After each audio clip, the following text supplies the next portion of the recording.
കൃഷിപാഠങ്ങൾ കണ്ടും തൊട്ടുമറിഞ്ഞ കാർഷിക സർവകലാശാല വിദ്യാർത്ഥികൾ. എലിപ്പുള്ളി കൃഷിപ്പാടങ്ങൾ കണ്ടറിഞ്ഞും കർഷക മനസ്സുകളെ തൊട്ടറിഞ്ഞും കാർഷിക സർവകലാശാല വിദ്യാർത്ഥികളുടെ കൃഷിഭൂമിയിലൂടെയുള്ള കേരള പര്യടനം ഒടുവിൽ നെല്ലറയായ പാലക്കാട്ട് എലിപ്പുള്ളിയിലെത്തി.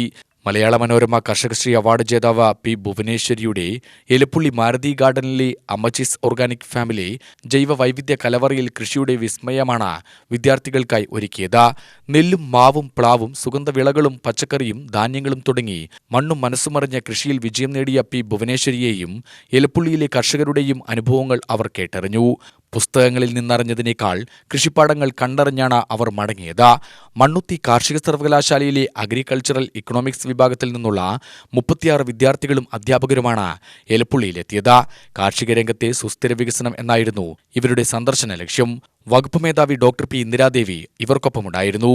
കർഷകരും കൃഷിവകുപ്പ് ഉദ്യോഗസ്ഥരുമായി നടന്ന മുഖാമുഖം പരിപാടിയിൽ Atma project director A Sheena, Nelliyampathy orange farm superintendent Sajid Ali, Elappully കൃഷി ഓഫീസർ BS വിനോദ് കുമാർ, കർഷകരായ മുരളീധരൻ എടത്തനാട്ടുകര, രാജേഷ് വി ചെന്താമര, രാമചന്ദ്രൻ അരയാക്കുളം, പുതുശ്ശേരി ശ്രീനിവാസൻ എന്നിവർ കൃഷി അറിവുകൾ പകർന്നു നൽകി. കാർഷിക സർവകലാശാലയുടെ സഹായത്തോടെ അമ്മച്ചീസ് ഓർഗാനിക് ഫാമിനെ പരിസ്ഥിതി സൗഹൃദ ഫാം ടൂറിസം കേന്ദ്രമാക്കാനും കാർഷിക വിദ്യാർത്ഥികൾക്കുള്ള കൃഷിപ്പാഠശാലയാക്കാനുമുള്ള പദ്ധതി നടപ്പാക്കാൻ ചർച്ചകൾ നടന്നു. UTV news, Palakkad.